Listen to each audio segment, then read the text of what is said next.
বীর মুক্তিযোদ্ধা মতিউর রহমান রেন্টুর লিখিত আমার ফাঁসি চাই বইয়ের এই পর্বে যা যা থাকছে। আজ আমি বেশি খাবো, ট্রেনে গুলি, টাকার ভাগ দিতে হবে, জাহানারা ইমাম মরছে, আপদ গেছে। বীর মুক্তিযোদ্ধা মতিউর রহমান রেন্টুর লিখিত আমার ফাঁসি চাই বইয়ের এই পর্বে আজ আমি বেশি খাবো। 29 মিন্টু রোডের বাসায় এসে বঙ্গবন্ধু কন্যা শেখ হাসিনা বললেন, ময়না খাওয়া দাওয়া বেশি করে এনেছ তো? লাশ দেখে এসেছি, লাশ, আজ আমি বেশি করে খাবো। তারপর তিনি জিন্দেগি জিন্দেগি গাইতে গাইতে নাচতে লাগলেন। সত্যি সত্যিই তিনি অস্বাভাবিক রকমের বেশি খেলেন। এমনিতেই তিনি বিভিন্ন আন্দোলন সংগ্রাম নিহতদের লাশ দেখে স্বাভাবিকের চাইতে অনেক বেশি খেতেন, কিন্তু আজ খেলেন অস্বাভাবিকের চাইতে অনেক বেশি। বীর মুক্তিযোদ্ধা মতিউর রহমান রেন্টুর লিখিত আমার ফাঁসি চাই বইয়ের এই পর্বে শেখ হাসিনা এবং মেয়র হানিফ। পরদিন বিকেলবেলা বঙ্গবন্ধু কন্যা জননেত্রী শেখ হাসিনা বললেন, কিরে এত লোক আসে যাই, এত ফুলের তোড়া, ফুলের মালা, হানিফকে দেখছি না, এখন পর্যন্ত হানিফ একটা ফোনও করলো না, ব্যাপারটা কি? ঠিক আছে তো, না ভাগ্য টেকে গেল? এই মেয়র হওয়ার লোভেই কিন্তু হানিফ স্বৈরাচার জেনারেল এরশাদের জাতীয় পার্টিতে যোগ দিয়েছিল।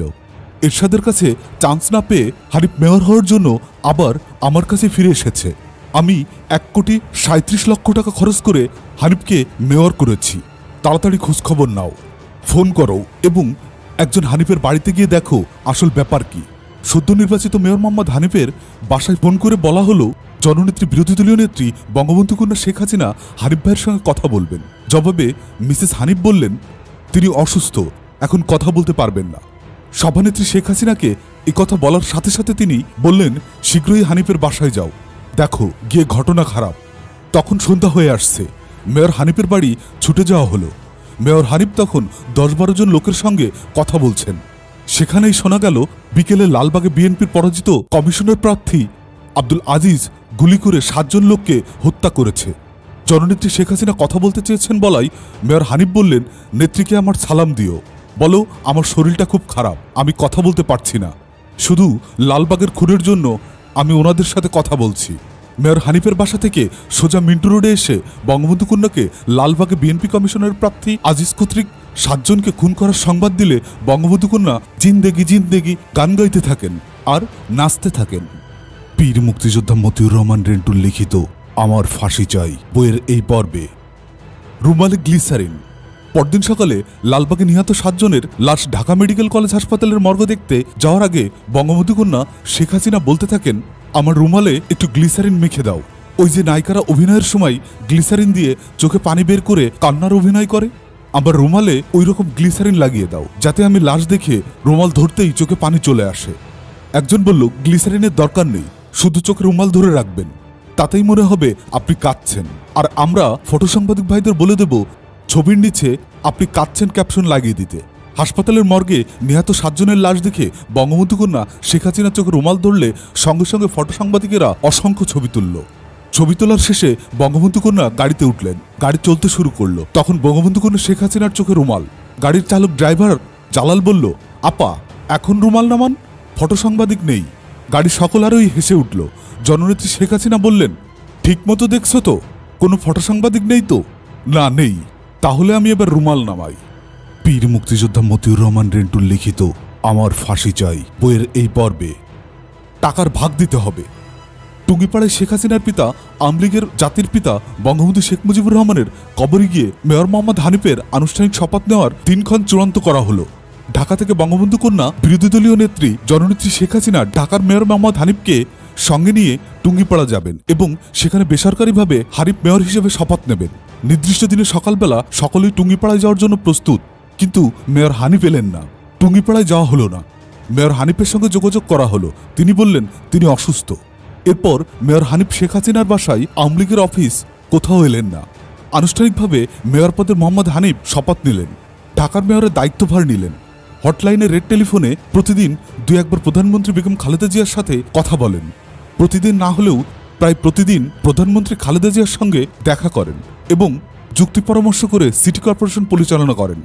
কিন্তু বঙ্গবন্ধু কন্যা শেখ হাসিনা এবং আওয়ামী লীগের নেতাকর্মী ও আওয়ামী লীগের অফিসের ত্রিসীমানায় আসেন না।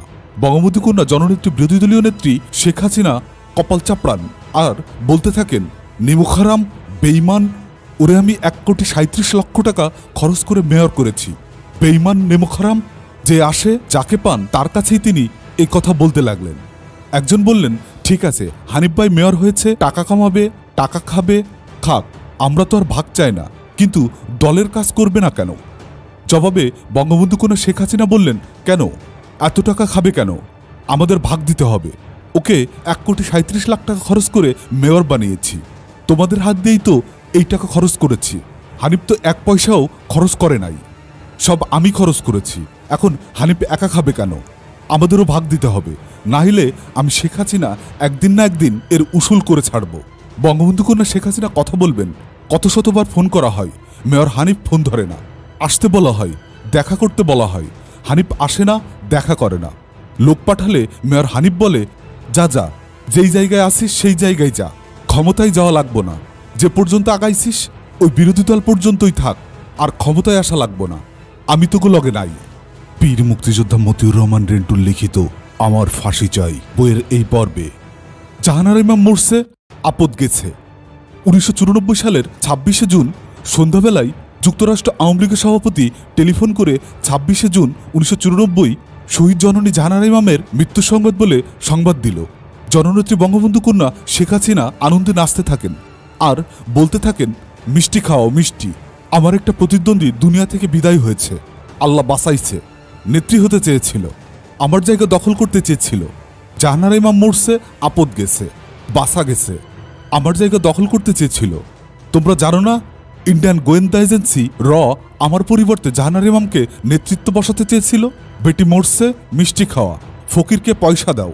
এর কয়েকদিন পর শহীদ জননী জাহানারা ইমামের লাশ মার্কিন যুক্তরাষ্ট্র থেকে জিয়া আন্তর্জাতিক বিমানবন্দরে এলো। জননেত্রী বঙ্গবন্ধু কন্যা শেখ হাসিনা বললেন, চল এয়ারপোর্টে যাই, আপদের লাশটা এনে কবরে ফেলি।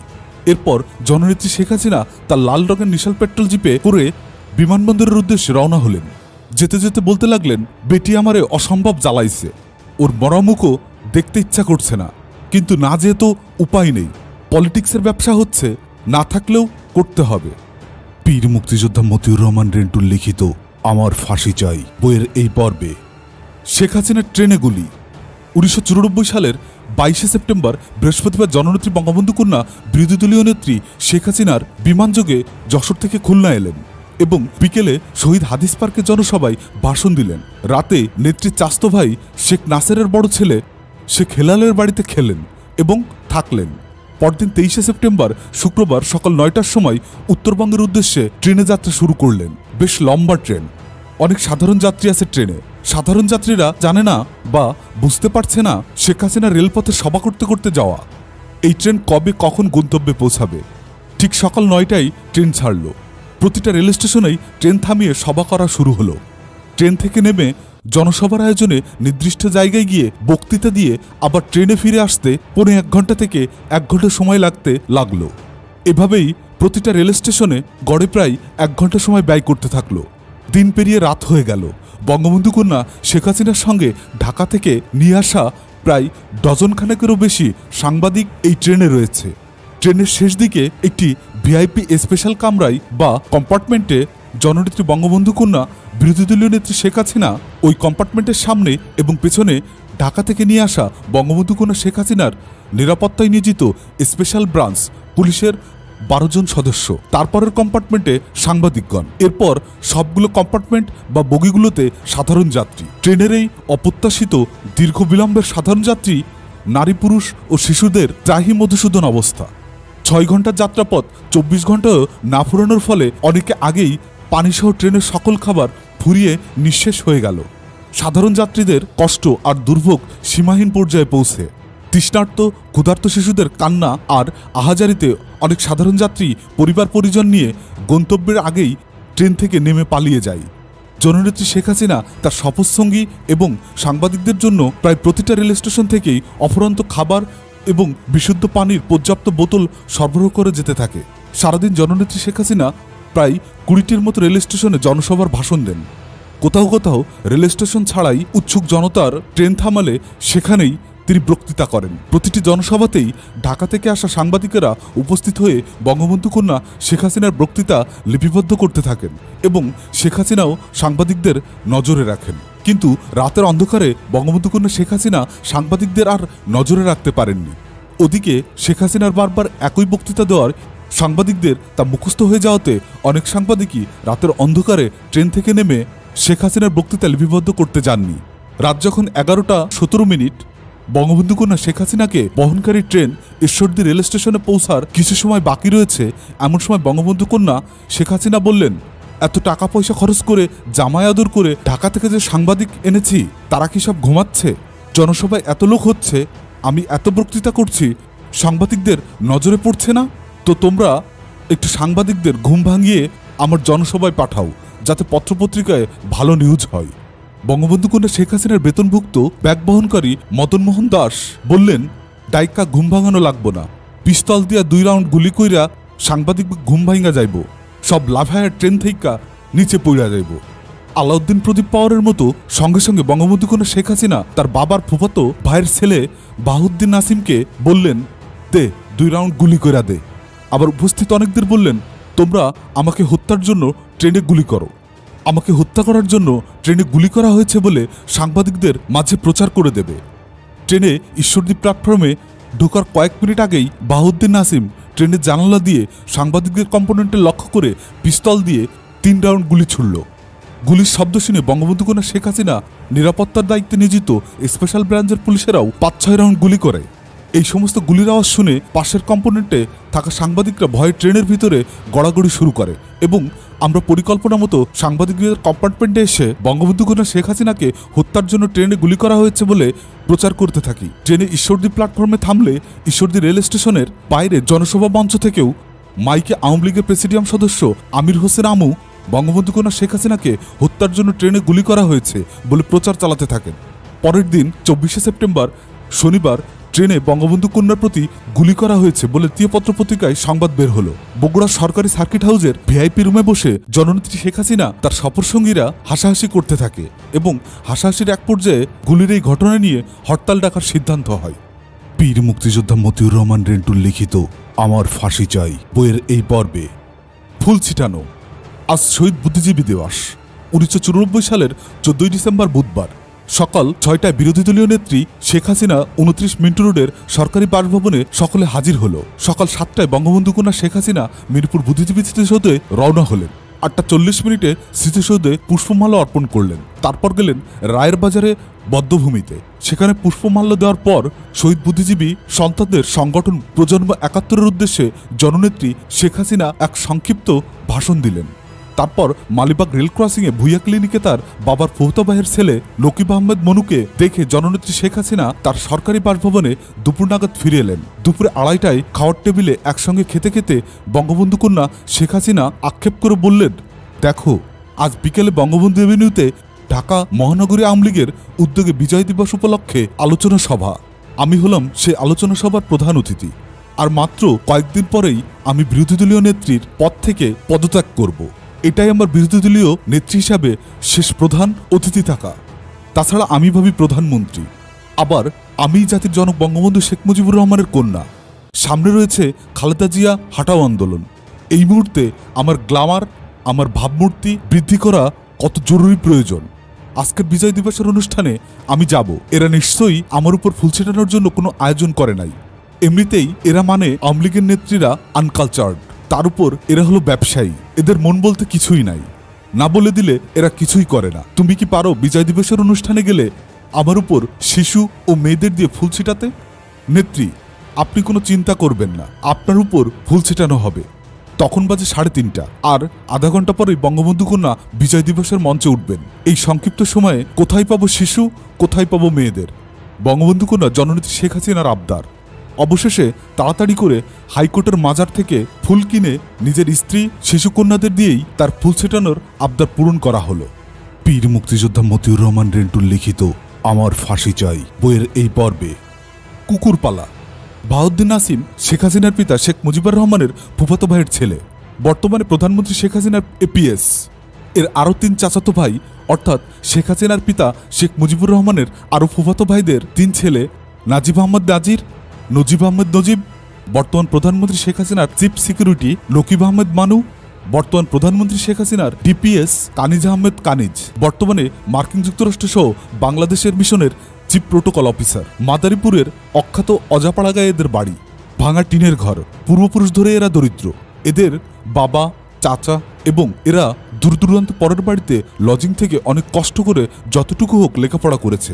ঢাকায় চালচুলো বলে কিছুই নেই, যেখানে রাত সেখানেই কাপ। নিকট আত্মীয় বলতে সর্বসাকুল্যে বঙ্গবন্ধু কন্যা শেখ হাসিনা, ব্যাস আর যাই কোথায়। দলবলে এরা এসে উঠে পড়লে শেখ হাসিনার বাড়ি, শেখ হাসিনার বাড়িতে থাকে, শেখ হাসিনার খাবার খায়, শেখ হাসিনার কাপড় পরে, শেখ হাসিনার দেওয়া পয়সাই চলে। আর কি চাই? অল্প কিছুদিনের মধ্যেই শেখ হাসিনার বেহিসাবি পয়সার বদৌলতে এদের dozen dozen pant, dozen dozen shirt, dozen dozen জুতা হয়ে গেল। এদের মধ্যে কেউ কেউ শেখ হাসিনার বদৌলতে অনেক বিত্তশীলও হলো। এদের মধ্যে বাহাউদ্দিন নাসিম মনে করত এবং চাইতো কেউ শেখ হাসিনাকে কোনো কিছু বলতে পারবে না, যে যেই হোক, হোক না সে দলীয় কেন্দ্রীয় নেতা, আবার সমাজের গণ্যমান্য কেউ কিংবা কোনো বুদ্ধিজীবী, যে কেউই হোক, কেউই শেখ হাসিনাকে কোনো সংবাদ বা কোনো তথ্য কিংবা কোনো কথা বলতে পারবে না। তা সে সংবাদ বা কথা যতই গুরুত্বপূর্ণই হোক না কেন, শেখ হাসিনাকে কেউ কিছু বলতে চাইলে আগে বাহাউদ্দিন নাসিমকে বলতে হবে, এবং সে যদি প্রয়োজন মনে করে তাহলে শেখ হাসিনাকে বলবে, প্রয়োজন মনে না করলে বলবে না। আবার শেখ হাসিনা যদি কোনো নেতাকে বা কোনো মানুষকে কিংবা যে কাউকে কিছু বলার থাকে তাহলে বাহাউদ্দিন নাসিমকে বলতে হবে।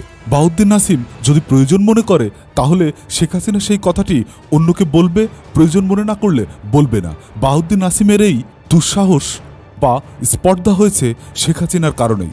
বাহাউদ্দিন নাসিমের প্রতি শেখ হাসিনার কোনো দুর্বলতা না থাকলেও দুইটা দুর্বলতা ছিল।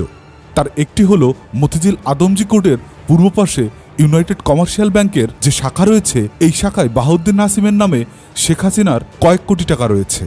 উল্লেখ্য, শিল্পপতি জহিরুদ্দিন হত্যার প্রধান আসামি চিটাগংয়ের আখতারুজ্জামান বাবুয়ের এই ব্যাংকের চেয়ারম্যান বা পরিচালক।